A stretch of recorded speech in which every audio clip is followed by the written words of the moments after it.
zodíaco, neuróticos e inadaptados.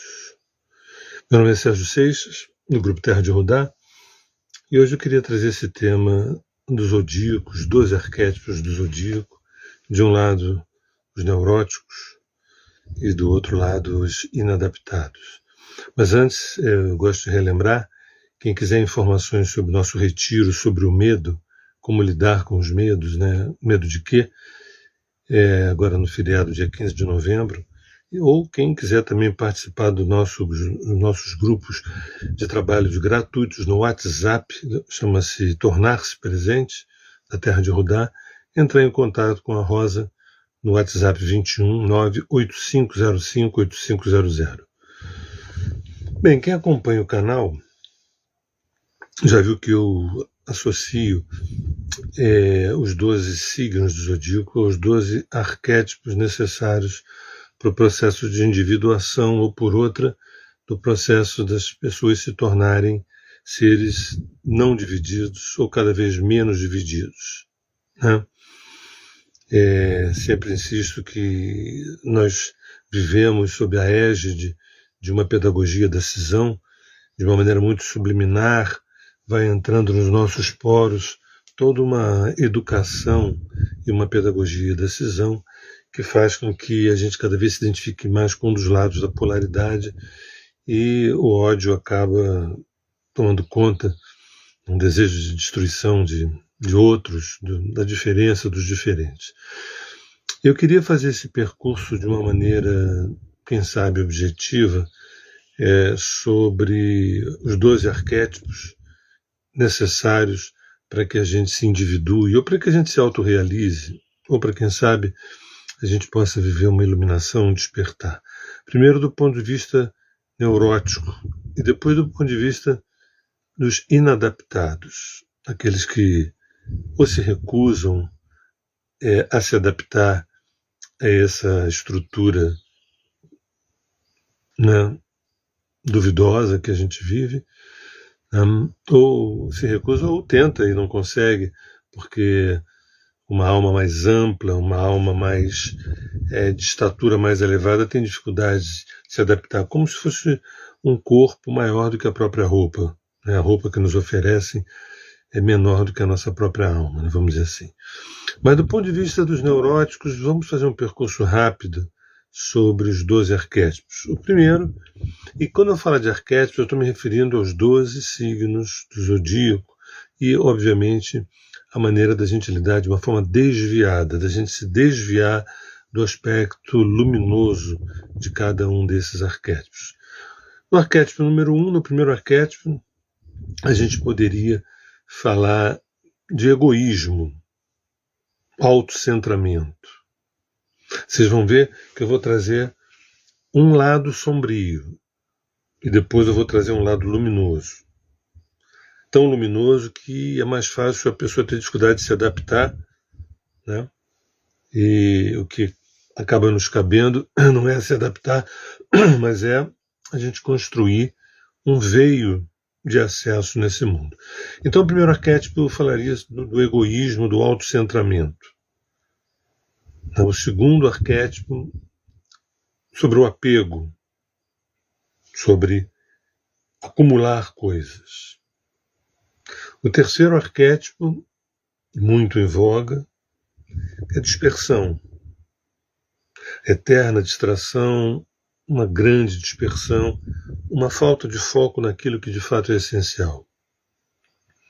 O quarto arquétipo, uma carência infinita, uma carência emocional infinita, uma dependência familiar, um apego familiar. Uma coisa é o amor, é outra história, mas eu estou me referindo aqui aos aspectos mais neuróticos, que no caso é uma carência que não tem fim e não tem só a ver com a família, não. Tem a ver com a necessidade do outro preencher esse rombo, esse buraco. O quinto arquétipo, do ponto de vista das nossas neuroses de estimação, tem a ver com o lado narcisista, um lado da nossa crônica vaidade. O sexto arquétipo, um lado da nossa obsessão, da nossa compulsão. obsessão por controle, compulsão, né? Às vezes até nossas manias, né? Que acabam... Porque, na verdade, é como se isso fosse uma manifestação de uma energia psíquica que não é canalizada num lugar interessante, e a gente fica ali com detalhes, né, que não nos traduzem nenhum autoaperfeiçoamento. O sétimo arquétipo, do ponto de vista da neurose, é a nossa insegurança de depender do outro, né? E mais do que isso, da gente tentar corresponder o que o outro espera da gente. Então, as expectativas que o mundo faz ou que o outro faz a meu respeito, e que eu só serei de fato incluído, amado, se eu corresponder. Muitas vezes eu sento no banco de carona e sigo no projeto do outro.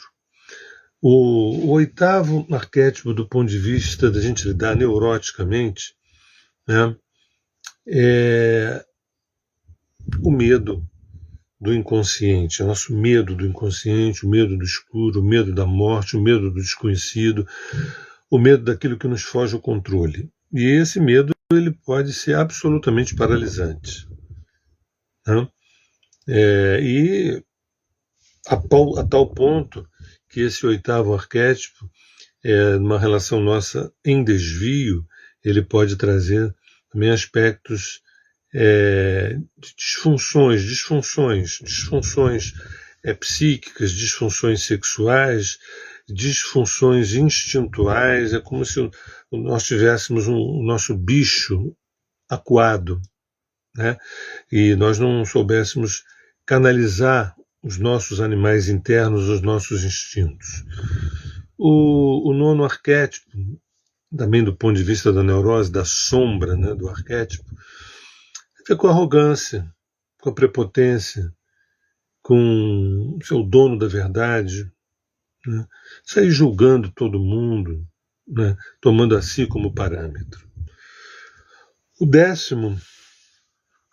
décimo arquétipo significa o medo também, profundo medo de não se realizar no mundo, medo de não ser aceito. Interessante que ele dialoga de alguma forma, é um signo cardinal e dialoga de certa forma com dois signos cardinais, que seriam Libra e Câncer também, né? Só que esse décimo arquétipo, que é Capricórnio, já não é mais aceitação do outro, mas é aceitação do mundo. Quer dizer, medo de não conseguir, de não fazer sucesso, de não ter uma relevância, de não agregar nada. E muitas vezes esse medo faz com que a gente fique sempre uma promessa que a gente acaba não cumprindo, e se recolhe, e se apequena, vamos dizer assim, né?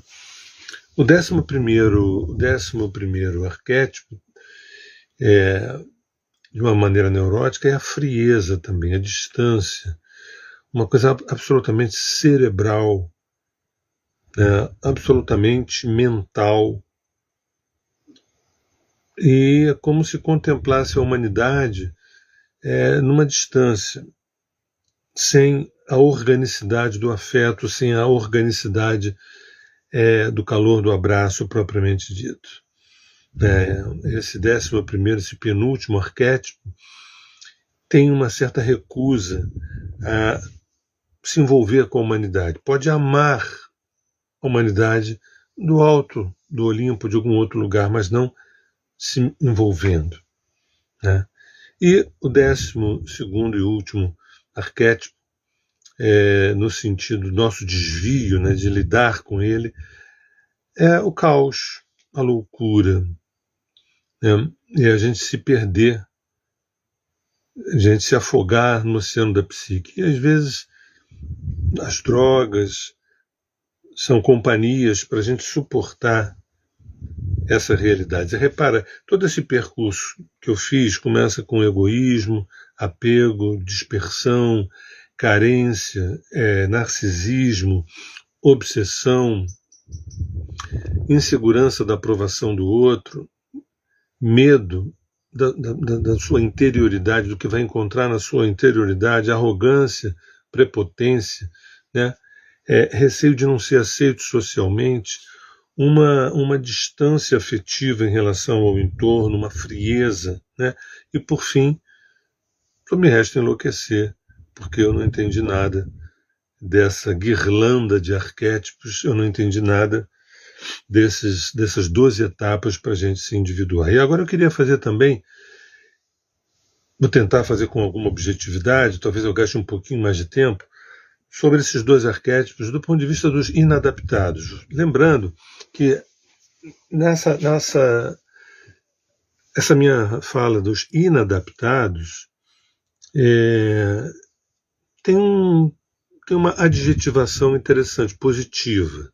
Porque quando a gente olha e vê um mundo patológico, a gente não querer se adaptar à doença é muito legal.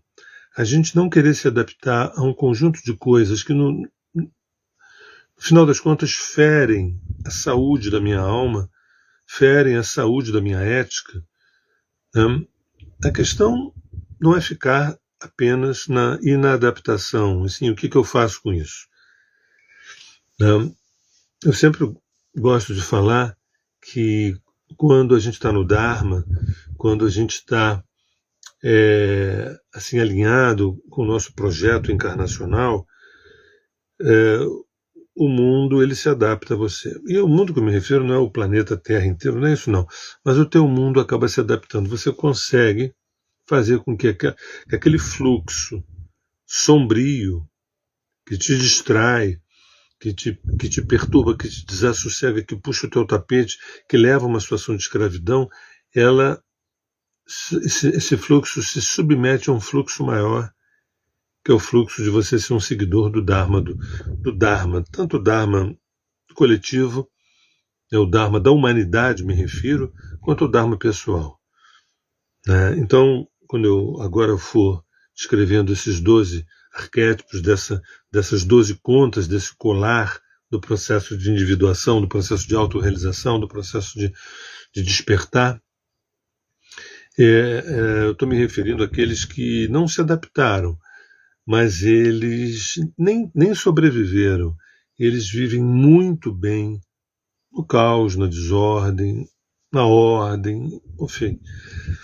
É como se não dependesse do externo para você ter uma realização. Na arqueoastrologia, a gente não condiciona a nossa felicidade a terceiros, a nossa realização a terceiros. É evidente que a gente quer que o mundo fique cada vez melhor, que as pessoas possam cada vez serem mais elas mesmas, no sentido mais profundo do termo. Mas não dá para dizer eu só conseguirei encontrar a minha luz o dia que todo mundo encontrar a sua. Não. E outra coisa, se você quer ajudar alguém, seja feliz, seja muito feliz.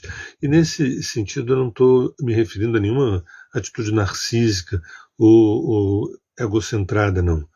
Uma pessoa feliz, realizada, é uma revolução, é uma profunda revolução. Às vezes não precisa falar nada, nem doutrinar ninguém, basta respirar, basta beber um copo d'água, basta andar na rua, porque ela exala um perfume diferenciado. Né? Então, a gente foi educado a sucumbir. Se todos sucumbem, a gente vai sucumbindo junto. Quando, na verdade, no processo de ascensão, ao longo da história do planeta Terra, que segundo a ciência tem 4,5 bilhões de anos, quantos seres aqui viveram e quantos seres ascenderam e hoje são consciências de luz no meio de uma barbárie. No meio de uma barbárie. Então, isso prova simplesmente o quê? Que para uma pessoa ascender, para uma pessoa se iluminar, se elevar, ela não precisa que todo mundo... Não é assim. É que nem numa escola. Para aquela pessoa, aquele aluno diferenciado, poder tirar nota 10, ele tem que fazer com que todos tirem juntos. Não. Cada um tem seu tempo. Isso é muito importante. Cada um tem seu tempo, cada um tem seu ritmo. Uns têm o tempo lento porque são preguiçosos, acomodados, são mal educados, mal instruídos, mal orientados. Outros têm um tempo lento porque têm um tempo lento. não tem um tempo lento de digestão, de metabolização, né? É importante isso. Então, reparem do que eu falei agora. Palavras nesses 12 arquétipos, vamos dizer assim, ungidos pela sombra, ungidos pelo desvio, pela cisão. Eu falei de egoísmo, apego, dispersão ou distração, carência sem fim, narcisismo, compulsão, obsessão, insegurança, desejo de aprovação do outro, de validação do outro, medo da minha subjetividade, da minha interioridade, arrogância, prepotência, medo de não ter uma significação no mundo, uma relevância, de não deixar nada que sirva como uma boa memória, a minha frieza e distância do meu coletivo, ainda que teoricamente eu tenha, e por fim, no final, que me sobra enlouquecer, pirar ou precisar de um suicídio normatizado. O suicídio normatizado é quando a gente come pessimamente, ou bebe demais, ou a gente se perde e se recusa literalmente a se matar, mas a gente vai ao encontro de suicídios normatizados, que são suicídios lentos, onde o nosso estilo de vida ele é autolesivo, ele acaba nos erodindo. Agora, virando a página, os 12 arquétipos do ponto de vista da iluminação, o primeiro, o arquétipo de Áries, ele vai já inaugurar essa busca de diferenciação, regido por Marte. A busca de diferenciação, né? Eu não sou você. Aquilo que desvia para o egoísmo, nesse momento não tem nada de egoísmo. É muito importante quando a gente fala na Terra de Rudá sobre o estado díper, que é o estado de diferenciação e pertencimento.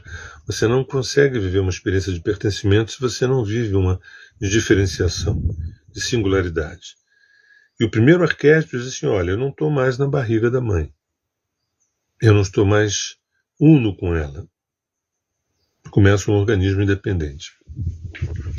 O segundo arquétipo, o de Touro, fala da necessidade desse abastecimento, desse suprimento, dessa nutrição desse organismo encarnado, desse organismo materializado. É muito importante esse autocuidado objetivo, físico, concreto, tangível. O terceiro arquétipo vai falar das nossas inteligências adaptativas. É interessante que eu estou falando agora que são os arquétipos daqueles que não se adaptaram. Mas até para você não se adaptar, você tem que saber como se adaptar como se adaptar à inadaptação. Como você se adaptar à inadaptação? Por quê? Você acaba gerando, no terceiro arquétipo em Gêmeos, uma série de expedientes, de inteligências, de linguagens, de horizontes, de paisagens, que você acaba se inserindo nessa realidade que você não endossa como sendo a tua. Quanta gente hoje, é uma minoria, mas uma minoria expressiva, que acaba como arrumando uma fresta do establishment, uma fresta do mainstream, para poder belamente mostrar o seu aroma, seu perfume. Enquanto outros dizem, eu não sou palmatória do mundo, não sou eu que vou mudar o mundo, a vida é assim, o mundo é assim, confunde o mundo com vida e acaba como uma espécie de gado indo para o matadouro. Isso é a grande maioria do planeta, né? Então, nesse terceiro arquétipo, são as inúmeras inteligências ainda não verticalizadas, ainda não em espiral vertical, mas são inteligências horizontais que são muito importantes, coisas que eu aprendo, coisas que eu me interesso, são curiosidades que me levam a eu ter uma série de ferramentas para poder lidar com as realidades. O quarto arquétipo é muito importante, que não só diz respeito à família sanguínea, mas sim a toda experiência que me faz lembrar da minha linhagem. Nós temos uma linhagem. Essa linhagem é ampla, mas ela ao mesmo tempo é singularizada. Nós viemos de vários lugares, nós temos experiências que vão construindo a nossa genética, construindo a nossa consciência, construindo as nossas escolhas, quando a gente escolhe pai, mãe, família, escolhe nascer com esse determinado sexo, num determinado lugar. Não é uma escolha consciente, a gente não está lá de cima apontando eu quero aquela família, eu quero aquele pai, não. Quando a gente constrói, quando a gente faz determinadas escolhas e vai arcando com o resultado dessas escolhas, a gente vai construindo inconscientemente já uma demanda de nascer num determinado lugar para dar continuidade a todos esses trabalhos que a gente vai tendo. E esses trabalhos eles culminam aonde? Né? Na nossa iluminação, no nosso despertar, no nosso processo de ascensão, da gente sair da 3D e avançar em outras dimensões. E cada vez o desafio é maior e o gozo é maior. Cada vez o desafio é maior e o gozo é maior. Isso é interessante que quando a gente tem desafios bem chinfrins, o gozo é bem chinfrim também. Aqui a questão não é a qualidade dos desafios, aqui não é a quantidade dos desafios, e sim a qualidade dos desafios. Né? Então, no quarto arquétipo de Câncer, é muito importante que a gente se reconheça pertencendo a um núcleo de afetos que traduzam a linhagem de onde eu estou vindo. Muitas vezes essa linhagem tem a ver também com as nossas identificações espirituais. Esse quarto arquétipo ele dá pistas sobre o perfil da nossa alma. Não é à toa que ali tem a Lua, ali tem Câncer. Né? Então, a experiência canceriana, a experiência do quarto arquétipo, nesse processo de individuação, é a gente se reconhecer. Nossa, eu me sinto pertencendo a esse rio, a esse fluxo. Que eu não estou refém apenas do fluxo sanguíneo, da consanguinidade parental. É muito comum, e agora é cada vez mais comum, a gente se identificar muito mais com pessoas que não são da família, com aquelas que são da família. Daqui para frente, a gente vai se identificar ainda mais e mais com pessoas. Nossa, esse grupo parece muito mais a minha família do que a minha própria família. Eu me abro muito mais com essa pessoa do que com meu irmão ou minha irmã. Essa senhora me compreende muito mais do que minha própria mãe faria. Isso cada vez é mais forte em relação. Então, esse Câncer que eu me refiro não está refém à consanguinidade. O quinto arquétipo, que é o arquétipo de Leão, ele traz um ponto muito importante que é o coração, que é o cardíaco, né? Que é você poder... Ali também é um dos pontos ligados à educação. Lembrando que a casa 3, 5 e 9, Gêmeos, Leão e Sagitário, Mercúrio, Sol e Júpiter, são 3 indicativos do educador. Né? A casa 5, porque ali fala do coração, e um educador sem coração não é educador. Não existe. Então, assim como também educador, aquele que vai educar um filho também, aquele que vai educar um aluno, ou aquele que vai fazer uma criação. Nesse momento, esse é o segundo signo de fogo, logo aqui começa o segundo livro. É fogo, terra, ar e água. O primeiro livro é Áries, Touro, Gêmeos e Câncer, o segundo é Leão, Virgem, Libra e Escorpião, o terceiro é Sagitário, Capricórnio, Aquário e Peixe. Quando começa o segundo livro, em Leão, né, a gente começa a experimentar um pouco a identificação com Deus. Eu posso gerar um filho, eu posso educar esse filho, eu posso gerar uma poesia, eu posso gerar uma música, eu posso amar e desse amor ter frutos. Esse é o quinto arquétipo, maravilhoso, um arquétipo da festa, um arquétipo da celebração, um arquétipo da celebração da existência, da vida, do amor. Mas para a gente não se perder nessa avalanche de solaridades ou solarizações, né, que é uma casa solar, a gente tem o sexto arquétipo, que é o de Virgem, que é o da análise, que é o da decantação, da purificação, é um dos signos da alquimia, Escorpião com Virgem, vamos dizer. Então, ali é o aperfeiçoamento. Quando a gente começa a se extravasar no quinto arquétipo, né, a partir do cardíaco, Virgem ele traz também algumas adequações. Como é que a gente produz? O que a gente produz não só para a nossa sobrevivência, mas o que a gente entrega para o mundo onde o coração do quinto arquétipo vai junto. Então, o meu ofício, a minha produção, o meu artesanato, o meu artesão, o meu artífice, que há pouco tempo foi o meu artista no quinto arquétipo, agora é o meu artífice, aquele que faz algo em prol também, não só do meu deleite pessoal, mas de uma utilização à volta. Aí a gente tem o sétimo arquétipo, que é o de Libra. Isso na visão daqueles que se recusaram a se adaptar aos desvios ou às neuroses, né, que eu me referi no início. Esse sétimo arquétipo é muito potente, que eu falei há pouco tempo, dei uma aula sobre a casa 7, falando que é a sala de espelhos, né?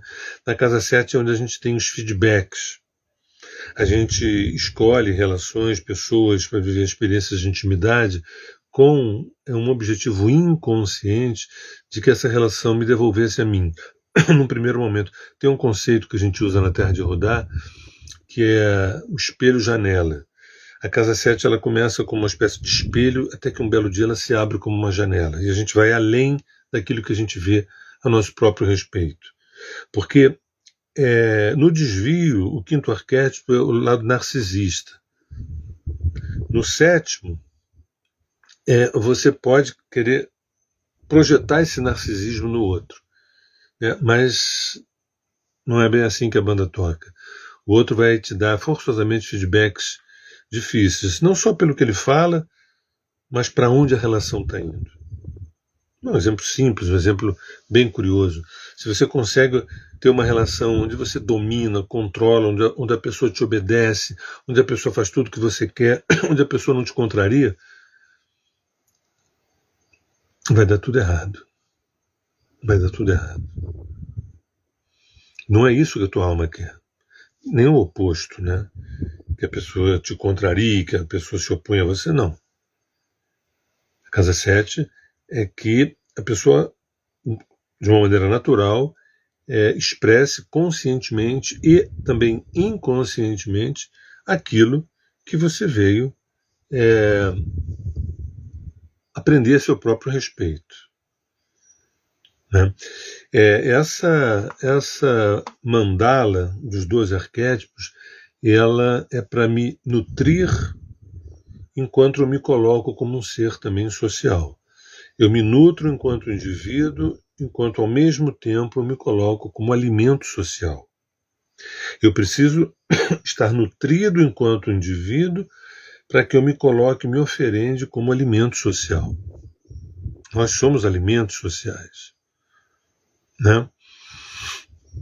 Então a casa 7 é um arquétipo assim, de Libra, né? Maravilhoso. Aliás, a Libra, né? Onde vai trazer o outro como, num certo sentido, um companheiro de jornada, mas esse companheiro ou essa companheira com a função de te devolver a você para que você se torne cada vez mais você. E a outra pessoa, idem. Você como se um espelho dessa outra pessoa. Repara que essa construção é uma construção absolutamente genial. Então, eu sempre digo que nós nascemos com manual. Nós não temos o direito de nos sentirmos perdidos. Nós não temos o direito de nos sentirmos perdidos. Nós temos todos os conhecimentos necessários já há milênios para que a gente se situe. A gente tem os GPS, as bússolas, a gente tem todos os instrumentos de navegação necessários para a gente se encontrar dentro da gente, para a gente se encaixar dentro da gente. Estou falando de livros sapienciais lá do Oriente, mas estou falando da astrologia, e agora me refiro à arqueoastrologia. Se você usa astrologia anos e continua batendo cabeça, tem alguma coisa errada. Se você consulta para trânsito, direção, progressão, revolução, mapa natal, e a tua vida melhora um pouco aqui, melhora um pouco ali, é porque você não está tomando o remédio direito. Não está lendo o livro direito. O 8º arquétipo, que é o de Escorpião, dá um frio na barriga, porque ao final do segundo livro a gente vai entrar no terceiro e último livro, que é em Sagitário. Então dá um frio na barriga, porque ali a pergunta é o quanto você está disponível a se deixar morrer, a se despedir. Então a palavra adeus, que é uma palavra tão difícil, né? Porque inclusive Escorpião rege, Escorpião é do eixo de Touro-Escorpião, ele é oposto a Touro, que no seu desvio tem a ver com apego, assim como Escorpião com o seu desvio tem a ver com manipulação, por exemplo. Mas no aspecto luminoso, esse oitavo arquétipo é a possibilidade de eu confiar e me deixar morrer. É ali que a gente vai fazer os detoxes. Eu estou para fazer uma live sobre detox emocional, que eu acho que é muito importante. E a casa 8 é a casa do detox, daquilo que a gente vomita, expele, bota para fora, aquele furúnculo. Às vezes aquelas relações, aquelas pessoas... Não é a casa do descarte, é a casa do enterro daquilo que morreu. O enterro daquilo que morreu. Não é a casa do abandono. Não é a casa de você detonar, não é a casa de você deletar, é a casa de você enterrar as coisas que morreram, as situações que morreram.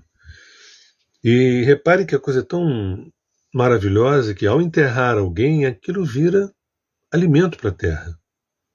A Terra nos alimenta a vida inteira, até o momento que a gente é alimento da Terra. Foi o que eu falei, acabei de falar sobre essa mandala. Nós tentamos nos nutrir a vida inteira, para a gente perceber que nós somos nutrição coletiva, nós somos nutrição social, daquilo que a gente se tornou. Então a casa 8, ou por outra, o arquétipo de Escorpião, o oitavo arquétipo, ele é fundamental para o nosso processo evolutivo, sem o qual a gente fica obeso de escolhas, obeso de apegos, obeso de coisas que a gente não quer se livrar, quando na verdade a casa 8 é, olha, o prazo de validade venceu, solta, entrega, se despede, diga adeus, porque vai chegar o nono arquétipo, que é Sagitário. Esse nono arquétipo é o arquétipo da verdade, do conhecimento, do saber, do justo, da justiça. Essa justiça só é justa, esse conhecimento só é com C maiúsculo, essa verdade só é verdadeira se você chega o mais limpo possível no nono arquétipo. Você está se preparando para terminar essa jornada.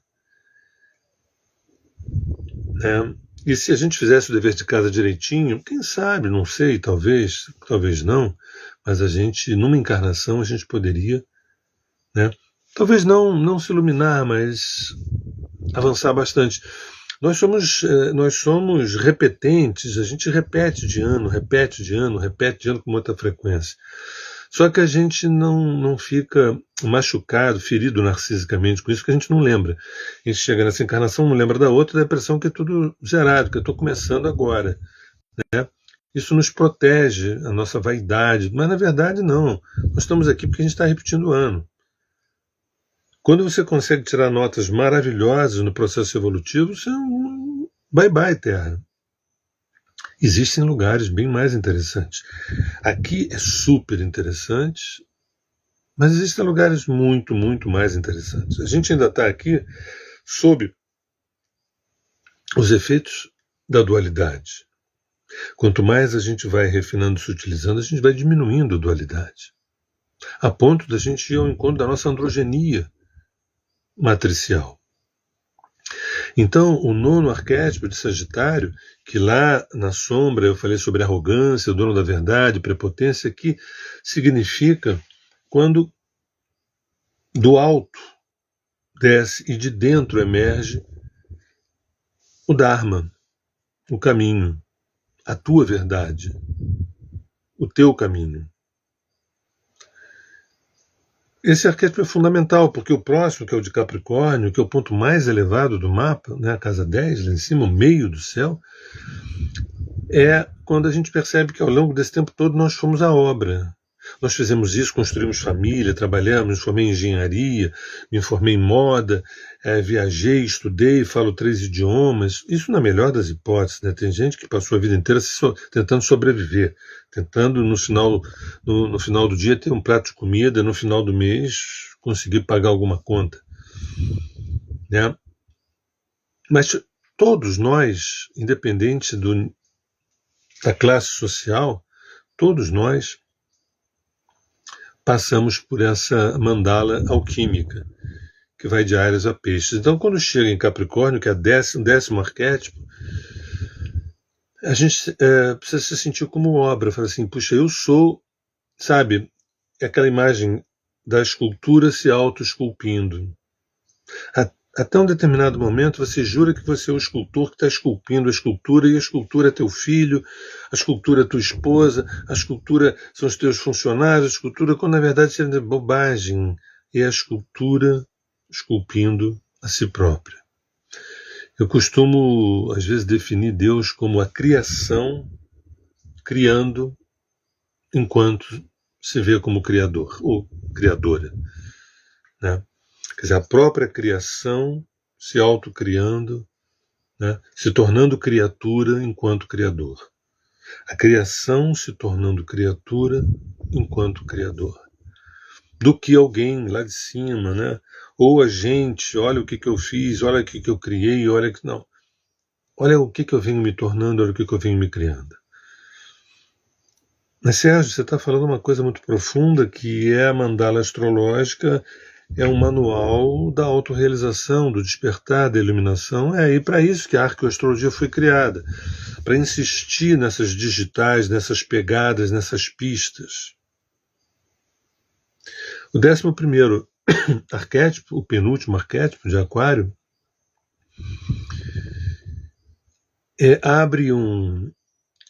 abre uma janela gigantesca, porque quando você, no 10º, você se reconhece como a própria obra, no 11º você também olha assim e fala assim, e daí, e agora? E o que há para além de mim?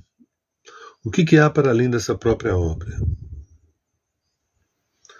Então, a ideia da transcendência, a experiência da transcendência, a experiência de você começar a se sentir de fato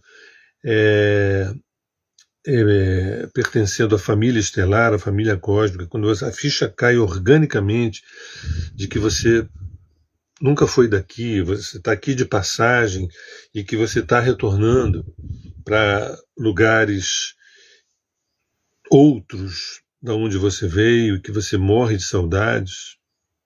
Isso explica muitas vezes o fato dos aquarianos terem uma relação muito forte com projetos sociais, com a natureza, com a tecnologia, com a humanidade, mas com um certo distanciamento também. O distanciamento frio do mental, frio das sinapses, um distanciamento neural, eu diria assim. Não é uma coisa quente, afetiva, amorosa, vamos dizer assim. Então, nesse 11º arquétipo, a ficha começa a cair da vastidão que é um ser humano. Né? E quando a gente pensa naquela primeira mandala, né, da sombra, do desvio, da cisão, né, regido pela pedagogia da cisão, que é o que está por aí, a gente pensa assim, puxa, quanto tempo perdido. Faltou orientação. Faltou educação, faltou referências, faltaram referências, apoio, suporte.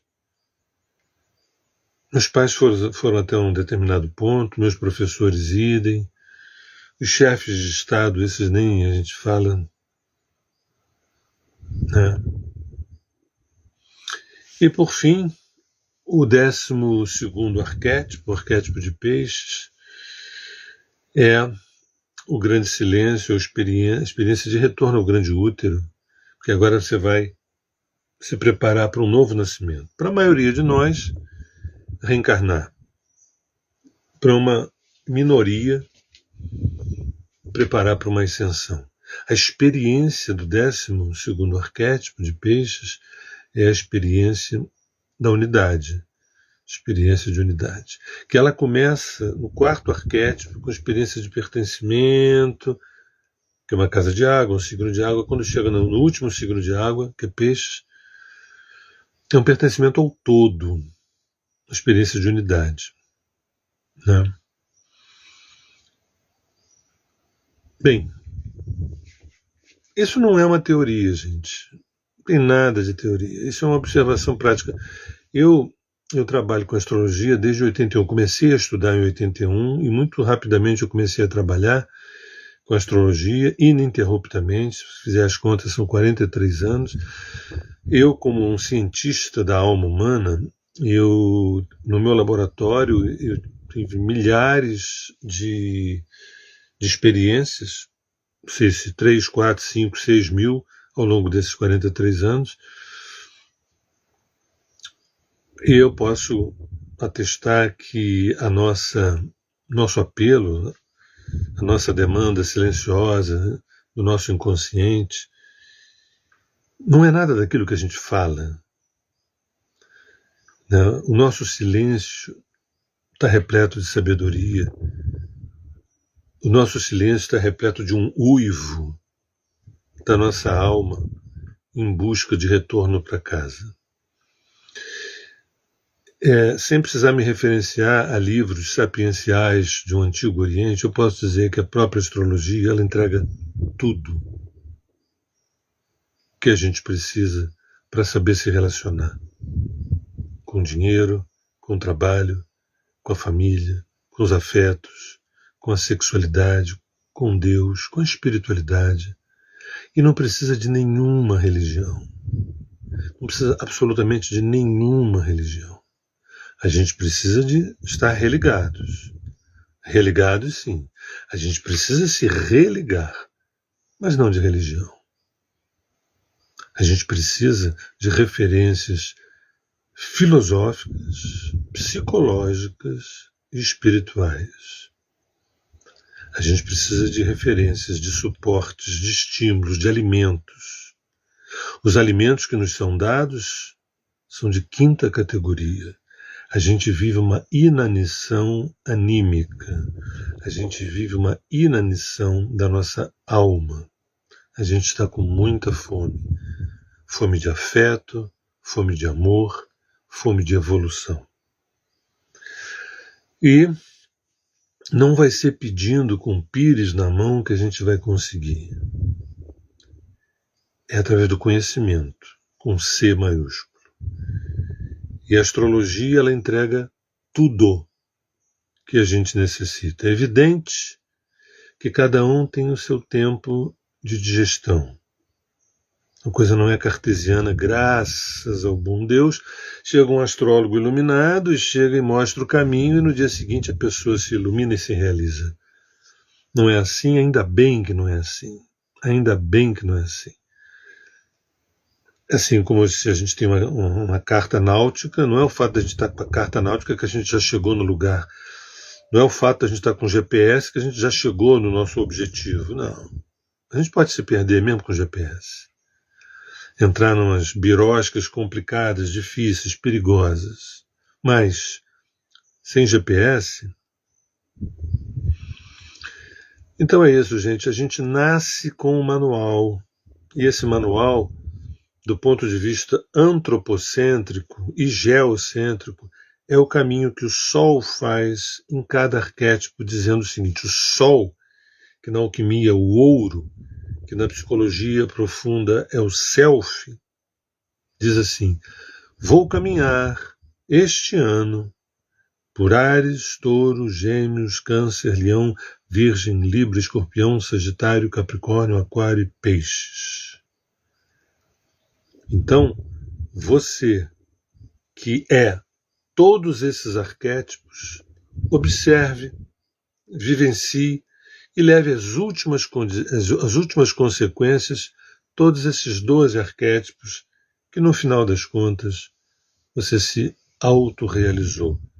Você se encontrou, você teve o encontro que você tanto desejou. De vez em quando você ouvia a tua alma dizer: vai ao teu encontro. Vai ao teu encontro. Gente, É isso. Agradeço aí mais uma vez a participação. Hoje eu falei sobre zodíaco, neuróticos e inadaptados. Eu acho que os inadaptados, eu me refiro àqueles, muitos de nós que estamos aqui agora, que se recusam a se adaptar àquilo que não é passível de adaptação.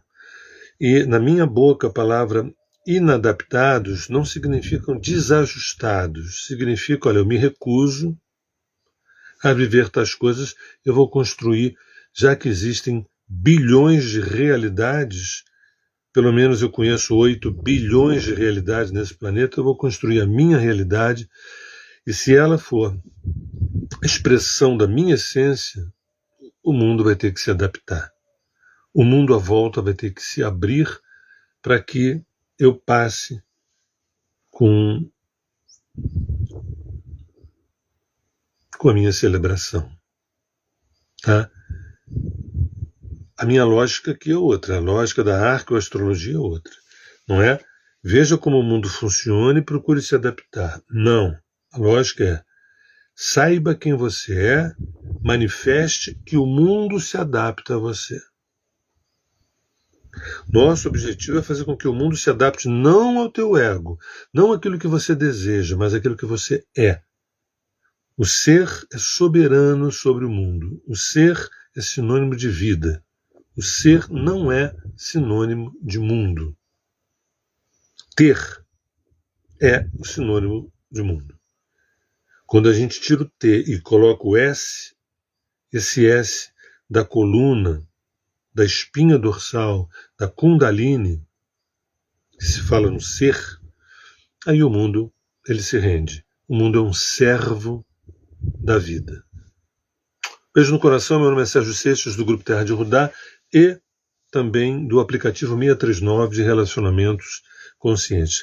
Esse 639 é um aplicativo de relacionamentos baseado na sinastria astrológica. Quem não conhece, entra no Instagram 639app e veja, tem vários vídeos lá. Não precisa participar do aplicativo. Se quiser participar do aplicativo, é maravilhoso. É sinastria astrológica, tá? Não é carinhas e boquinhas e corpinhos, mas quem quiser tão somente viver uma pedagogia dos afetos, 639app. Beijo no coração e até agora.